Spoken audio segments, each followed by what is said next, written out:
$242 million का सौदा, और इस सौदे में बिका एक एयरपोर्ट, और जो एयरपोर्ट बिक रहा है वो दुनिया में कभी एग्जिस्ट ही ना करता हो। Here's how a Nigerian scammer sold fake airport for $242 million. Sold a fucking airport that didn't exist?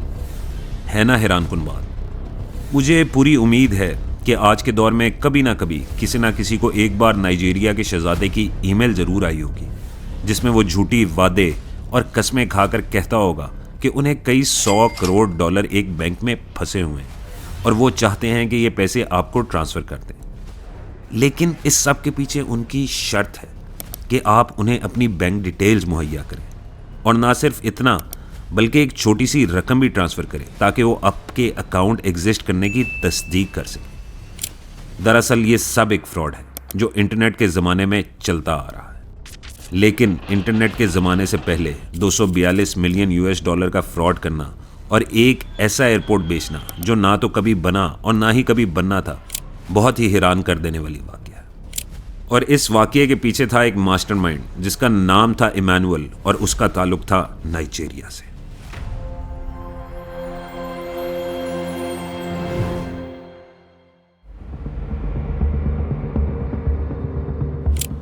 Banking की दुनिया की तारीख के सबसे बड़े फ्रॉड्स में से एक फ्रॉड नाइजीरिया के शहर अबूजा से शुरू होता है, और इस फ्रॉड के मास्टरमाइंड का नाम था इमैनुअल। इमैनुअल एक बहुत ही सादा और आम घराने से ताल्लुक़ रखते थे। कई रिपोर्ट्स के मुताबिक बताया जाता है कि इमैनुअल की पैदाइश 1950 से 1955 के दरमियान हुई थी। साथ ही साथ ये भी बताया जाता है कि वो अपनी उम्र के हिसाब से काफ़ी ज़हीन और होशियार थे। एक लोअर क्लास से ताल्लुक़ रखने की वजह से इमैनुअल की ज़िंदगी का एक ही मकसद था कि वो इस गरीबी और लोअर क्लास की ज़िंदगी से बाहर निकलें और पैसा कमाकर किसी बड़े और ताकतवर पोजीशन पे पहुंच जाए। इमैनुअल ने अपनी प्रोफेशनल ज़िंदगी की शुरुआत फाइनेंस और बैंकिंग की दुनिया से की, और देखते ही देखते वो कामयाबी की सीढ़ियां चढ़ते गए। उनकी जहानत, नफासत और लोगों को अपने इखलाक से अपना गर्विदा बनाने की सलाहियत के साथ वो दिन दुगनी और रात चुगनी तरक्की करने लगे। कॉरपोरेट बैंकिंग इंडस्ट्री में अपनी मेहनत और साबित कदमी से वो आखिरकार नाइजीरिया के एक लोकल यूनियन बैंक के डायरेक्टर लग गए। अब इमैनुअल एक राहतों और आसाइशात से भरी जिंदगी गुजारने लग गए। लेकिन शायद ये सब आने के बाद भी उनकी पैसे और ताकत की हवस ठंडी ना हुई, और वो एक ऐसे प्लान पे काम करना शुरू हो गए जो कि उनको बैंकिंग वर्ल्ड की तारीख में एक यादगार बनाने वाला था। इस फ्रॉड की शुरुआत होती है सन 1990 से, जब नाइजीरिया की उस वक्त की हुकूमत ने अबूजा को नाइजीरिया का दारुल हुकूमत यानी कि कैपिटल सिटी डिक्लेयर किया। इस फैसले के आते साथ ही हुकूमत वक्त ने बड़े स्केल पर डेवलपमेंट्स करना शुरू कर दी ताकि वो अबूजा को दुनिया के बड़े शहरों में तरक्की याफ्ता शहर दिखा सकें और उनके साथ कम्पीट कर सकें। हुकूमत के प्लान्स के हिसाब से उन्होंने अबूजा में बड़ी सड़कें, बिल्डिंग्स और एक शानदार एयरपोर्ट भी डेवलपमेंट प्लान का हिस्सा बनाया, जो कि अबूजा को एक नए डेवलप्ड शहर का शक्ल दे सकता था। इस एयरपोर्ट की कंस्ट्रक्शन का सुनकर इमैनुअल के जहन में एक स्कैम आया, जिसको अगर वो बिल्कुल सही तरीके से एग्जीक्यूट करते तो उनके अमीर और ताकतवर इंसान बनने के सारे अधूरे ख्वाब उनको पूरे होते हुए नजर आ रहे। लेकिन ये वो प्लान अकेले नहीं बना सकते थे। उनको एक पूरी टीम चाहिए थी जो उनकी इस स्कीम को पाया तकमील तक पहुंचा सके, और इसके लिए चाहिए थे उनको 5 और बंदों की टीम जिनकी जहानत और मेंटालिटी बिल्कुल इमैनुअल की मेंटालिटी से मैच करती हो। आखिरकार उन्होंने अपने बैंकिंग की ही दुनिया में से ऐसे 5 लोगों की टीम तश्कील दी जिनके पास बैंकिंग और फाइनेंस इंडस्ट्री का तजर्बा था, और सारे अपनी अपनी फील्ड में काफ़ी ज़हीन और होशियार थे। यहाँ से शुरू हुआ इमैनुअल का प्लान, जो उनको और उनके साथियों को बहुत जल्द बहुत अमीर बनाने वाला था। इमैनुअल और उनकी 5 लोगों की टीम ने इंतहाई महारत और नफासत के साथ एक बिजनेस प्लान और लेटर ऑफ इंटेंट तैयार किया। ये लेटर असल में मिनिस्ट्री ऑफ एविएशन नाइजीरिया की तरफ से था, जिसमें उन्होंने ये लिखा हुआ था कि नाइजीरिया की गवर्नमेंट एक शानदार एयरपोर्ट तामीर करने जा रही थी और उनको उसको डेवलप करने के लिए फंड्स दरकार थे। इस लेटर के नीचे उन्होंने एक फेक आदमी टूरिस्टा विलियम के नाम से साइन किया और शो करवाया कि टूरिस्टा एविएशन डिपार्टमेंट के फाइनेंस डिपार्टमेंट के हेड हैं, पर असल में ऐसा तो कोई बंदा था ही नहीं। जब टीम ने ये लेटर और बिजनेस प्लान बना लिया तो उन्होंने इस बिजनेस प्रपोजल को दुनिया भर के नामी गिरामी बैंकों को फैक्स करना शुरू कर दिया। यहां से शुरू हुआ एक सब्र और इंतजार का खेल। ये डॉक्यूमेंट्स फैक्स करने के बाद इमैनुअल और टीम ने बहुत इंतजार किया, लेकिन उनको किसी भी किस्म का जवाब नहीं आया। इमैनुअल की टीम हर गुजरते दिन के साथ आस और उम्मीद छोड़ने लग गई थी, और जैसे ही उनकी उम्मीद बिल्कुल खत्म हो गई तब ही उनको एक फैक्स रिसीव हुआ। ये फैक्स था नेल्सन साकागुची, जो कि जापानीज ओरिजिन के थे लेकिन ब्राजीलियन बैंक नोरेस्ट में काम कर रहे थे। उन्होंने फैक्स के जवाब में ये लिखा था कि वो इस प्रोजेक्ट में काफ़ी ज़्यादा इंटरेस्टेड थे और उनका बैंक नई इन्वेस्टमेंट अपॉर्चुनिटीज़ ढूंढ रहा था। ये फैक्स देखकर इमैनुअल के चेहरे पे एक मुस्कुराहट आ गई और उन्हें पता लग गया कि अब उनका प्लान शुरू हो चुका है। इस प्लान को आगे बढ़ाने के लिए उन्होंने नेल्सन को कॉल करना मुनासिब समझा, लेकिन मसला यह था कि वो इमैनुअल बनकर बात नहीं कर सकते थे। इस स्कीम को आगे बढ़ाने और कामयाब होने के लिए उन्हें किसी और का नाम और रूप धारना था, किसी ऐसे बंदे का जो उस वक्त नाइजीरिया की हुकूमत में एक बड़े ओहदे पे फाइज था और उस ओहदे के साथ उनके पास इतनी ताकत मौजूद थी कि वो ऐसी कोई भी डील एग्जीक्यूट कर सके। तो आखिरकार इमैनुअल ने नाइजीरिया के उस वक्त के सेंट्रल बैंक के गवर्नर पॉल ओगुआमा बन के बात की। अब यहां यह बात ध्यान में रखना काफी जरूरी है कि यह स्कैम उस जमाने में किया जा रहा है जब इंटरनेट जैसी सहूलत मौजूद नहीं थी और आप किसी भी इंसान को इंटरनेट पे जाकर सर्च नहीं कर सकते थे। इस इंटरनेट का ना होना इमैनुअल के लिए एक नेमत सा बन गया और उन्होंने नेल्सन से फोन पर बातचीत शुरू की। अपने चार्म और करिश्मा से उन्होंने फोन पर नेल्सन को इस प्रोजेक्ट में इन्वेस्ट करने के लिए काफी हद तक राजी कर लिया था और आखिरकार उन्होंने नेल्सन को यह कहा कि यह प्रोजेक्ट गवर्नमेंट ने राजदारी में रखने का कहा है और किसी को कानो कान खबर नहीं होनी चाहिए। तो इसके लिए उन्होंने एक मीटिंग प्लान की। अब इस प्रोजेक्ट का खुफिया होने की वजह से ना तो वो ब्राजील में मिल सकते थे और ना ही नाइजीरिया में, तो नेल्सन ने उनको लंदन में मिलने की तजवीज़ दी और इस तजवीज़ को फॉलो करते हुए इमैनुअल ने भी लंदन में मीटिंग के लिए हाँ कर दी। ये मीटिंग फाइनल होते ही इमैनुअल और उसकी टीम तैयारियों में जुट गई। उनके प्लान के मुताबिक उनको और उनके टीम मेंबर्स को मुख्तलिफ गवर्नमेंट के ऑफिशियल जैसे कि गवर्नर, डेप्यूटी गवर्नर और डायरेक्टर एविएशन के रोल संभालने थे। साथ ही साथ उनकी टीम ने एक प्रेजेंटेशन तैयार की जिसमें उन्होंने एयरपोर्ट का कंस्ट्रक्शन प्लान, एक फाइनेंशियल बिजनेस प्लान और मुख्तलिफ ऐसे दस्तावेज तैयार किए जो कि उनकी गवर्नमेंट ऑफिशियल होने का सबूत और नाइजीरिया गवर्नमेंट की तरफ से डील करने में उनके लिए मददगार साबित होने वाले थे। ये सब तैयारियां मुकम्मल हो जाने के बाद इमैनुअल की टीम लंदन जाने के लिए रेडी हो चुकी थी। इमैनुअल और उसकी टीम अपने फर्जी किरदार और कागजात तैयार करके लंदन पहुंच गई। वहां पहुंचकर उन्होंने नेल्सन का इंतजार किया। जैसे ही नेल्सन लैंड हुए तो उनको रिसीव करने के लिए उन्होंने एक लग्जरियस लिमोजिन भिजवाई जिसमें वो सफर करके अपने 5 स्टार होटल पहुंचे। ये सब कुछ देखकर नेल्सन काफी हद तक मुतमईन हो चुके थे। मीटिंग के दौरान हर टीम मेंबर अपने अपने किरदार में गए और उन्होंने अपने चार्म और पुरएतमाद रवैये से नेल्सन को और मुतमईन किया। इस सब के दौरान इमैनुअल ने यह बात फिर दोहराई कि यह प्रोजेक्ट एक इंतहाई हसास प्रोजेक्ट है और इसको गवर्नमेंट ने सीगे राज में रखने के लिए बोला है। नेल्सन ने भी इमैनुअल की इस बात से इत्तेफाक किया। आखिरकार नेल्सन ने सारे कागजात और प्लान की पड़ताल करने के बाद यह फैसला सुनाया कि वो और उनका बैंक इस प्रोजेक्ट में इन्वेस्ट करने के लिए तैयार है और जैसे ही एयरपोर्ट की तामीर पे काम शुरू होगा तो वो बताए गए रकम इन्वेस्टमेंट ट्रांसफर करना शुरू कर देंगे। ये सुनकर इमैनुअल वापस अपने कैरेक्टर में गए और नेल्सन को समझाना शुरू हो गए कि काम 3 से 4 साल बाद शुरू होना है, लेकिन उससे पहले बहुत सी प्लानिंग करनी बाकी है। साथ ही साथ उन्होंने कंस्ट्रक्शन कंपनीज हायर करने और मटेरियल वगैरह सिक्योर करने हैं जिसके लिए फंड्स की ज़रूरत उन्हें अभी फिल फॉर है। ये बात सुनकर नेल्सन थोड़ा घबरा गए और उनकी यही घबराहट देखकर इमैनुअल ने उसी टाइम अपने एक्सपीरियंस से उन्हें एक बात बोली कि अगर तो नोरेस्ट बैंक ऐसा नहीं कर सकता तो उन्हें कोई परेशान होने की ज़रूरत नहीं। इस प्रोजेक्ट में इन्वेस्ट करने के लिए और भी मुख्तलिफ इन्वेस्टर्स उनके हाथ में हैं और अगर नेल्सन का बैंक इन्वेस्ट नहीं करेगा तो दूसरे इन्वेस्टर्स इसमें हाजिर हैं इन्वेस्टमेंट करने के लिए। ये बात सुनकर नेल्सन और डर गए। नेल्सन को ये लगना शुरू हो गया कि उनकी ये बात ना मानने की वजह से इन्वेस्टमेंट अपॉर्चुनिटी निकल जाएगी और बैंक का नुकसान हो जाएगा। ये बात करने के साथ ही इमैनुअल ने एक ऐसी मास्टर ऑफर करवाई जिसको नेल्सन ना नहीं कर पाए और मुकम्मल तौर पे इमानुअल की गिरफ्त में आ गए। इमानुअल ने नेल्सन को बोला अगर तो ये सारे मसले वो हल कर देंगे तो उनकी गवर्नमेंट इस प्रोजेक्ट की डील होने पे नेल्सन को $10 मिलियन बतौर कमीशन अदा करेगी।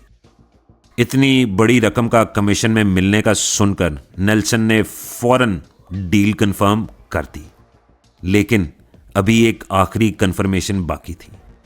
इमानुअल ने नेल्सन को बोला कि इस डील को कंफर्म करने के लिए उन्हें फौरन $3 मिलियन ट्रांसफर करने थे as a token money. $242 million का सौदा और उस पर मिलने वाला $10 मिलियन का कमीशन। ये एक नाकाबिले यकीन डील थी और अब नेल्सन पूरी तरह इमानुअल के चुंगल में फंस चुके थे।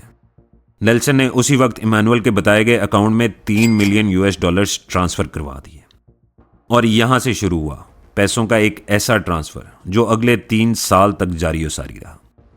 अगले 3 सालों में नोरेस्ट बैंक ने $242 मिलियन की रकम दुनिया के मुख्तलिफ 17 बैंक्स में ट्रांसफर की और साथ ही साथ इमानुअल फेक डॉक्यूमेंट्स की मदद से नेल्सन को रेगुलर तसल्ली देते थे कि प्रोजेक्ट शुरू हो चुका है और मुख्तलिफ फेक कंपनियों के नाम से काम चला रहे थे, जिसके डॉक्यूमेंट्स वो लगातार नेल्सन और उनके बैंक के साथ शेयर करते रहे।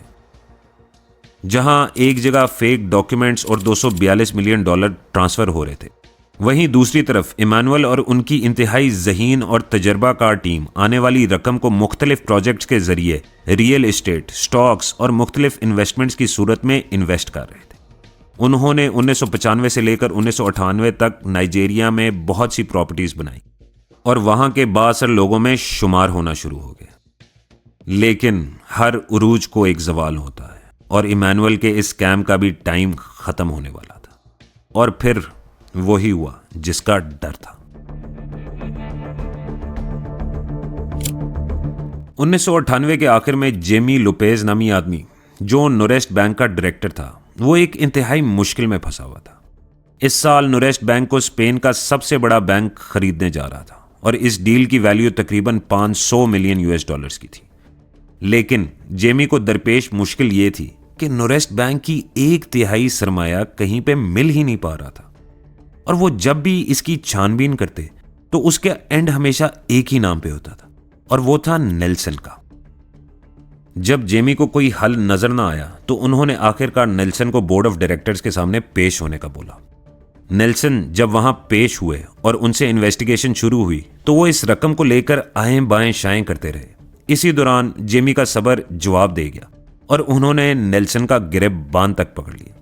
तब नेल्सन ने यह इंकशाफ किया कि वो शुरू से ही सट्टाबाजी जैसे जहन के मालिक थे और उन्होंने बताया कि मैंने नाइजीरिया के शहर अबूजा के एयरपोर्ट का कॉन्ट्रैक्ट किया हुआ है जहां ये $242 मिलियन की रकम इन्वेस्ट हुई।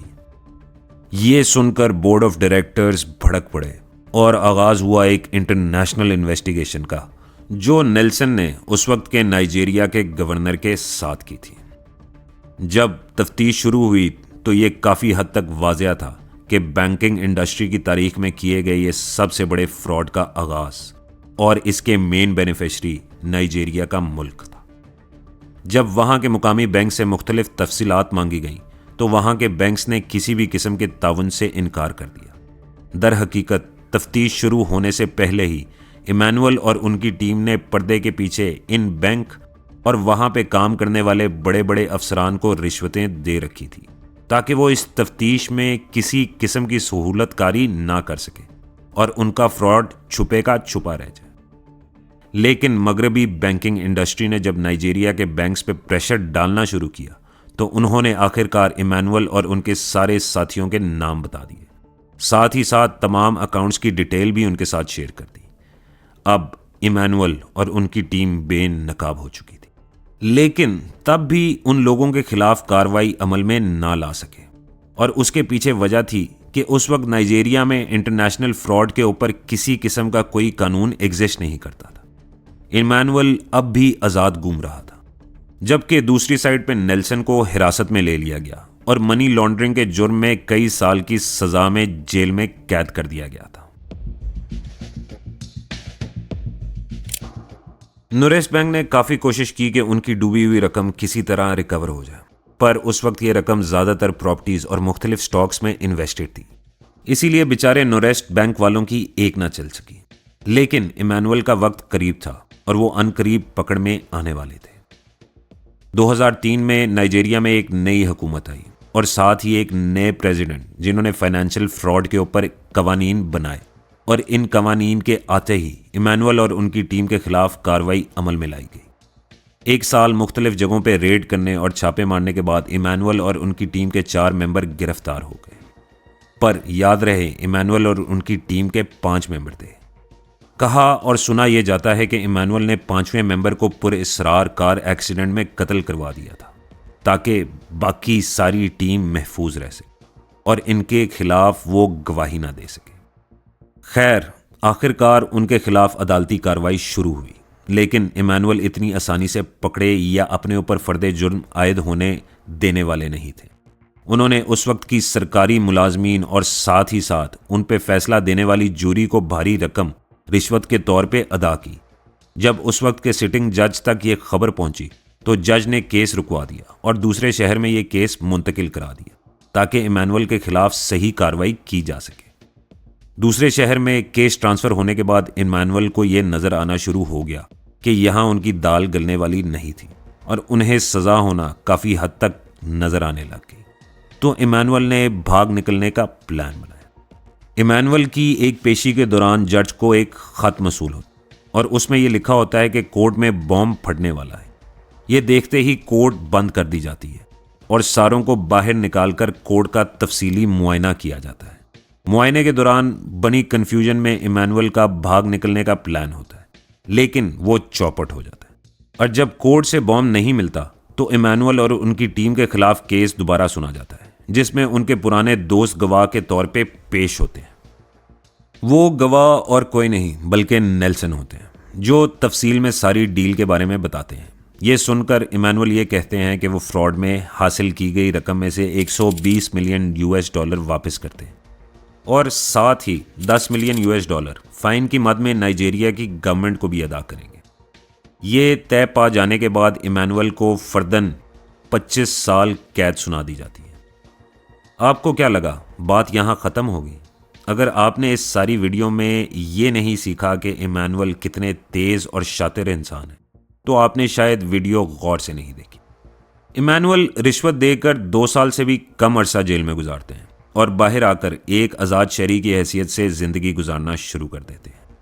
ना सिर्फ इतना ही, वो बाहर निकलने के बाद रियल एस्टेट में की गई इन्वेस्टमेंट से 50 मिलियन US डॉलर निकाल कर एक पुरतायुस ज़िंदगी गुजार रहे हैं। लेकिन इमैनुअल की मुश्किलात अभी ख़त्म नहीं हुई थी। इंसाफ की लाठी बेआवाज़ होती है और इसी लाठी ने इमैनुअल के दरवाजे पर दस्तक दी जब 2016 में एक करीबी कस्बे में प्रॉपर्टी के तनाज़े में उन्होंने 200 बंदे भेजकर प्रॉपर्टी क्लियर करवाने की कोशिश की और इस कोशिश में कई पुलिस एहलकार ज़ख्मी भी हुए और कत्ल भी। इन दंगों की वजह से एक बार फिर कत्ल के जुर्म में इमैनुअल को सज़ा सुना दी गई और अब वो अपनी बाकी ज़िंदगी जेल में गुजार रहे हैं। एक गरीब घर से निकलकर एक बंदे का डायरेक्टर बनना और फिर बैंकिंग दुनिया में शायद सबसे बड़ा फ्रॉड करना, ये आजकल के नाइजीरियन शहजादे वाले फ्रॉड से भी बड़ा फ्रॉड होगा। फेक एयरपोर्ट बेचना और इतनी भारी रकम इकट्ठी करने की ये दास्तान आपको कैसी लगी? हमें कमेंट सेक्शन में ज़रूर बताएं। मज़ीद ऐसी और वीडियोस देखने के लिए इस वीडियो को लाइक और हमारे चैनल को सब्सक्राइब करना ना भूलिएगा। अपना और अपने प्यारों का बेहद ख्याल रखें। अगली दफ़ा तक के लिए गुड बाय।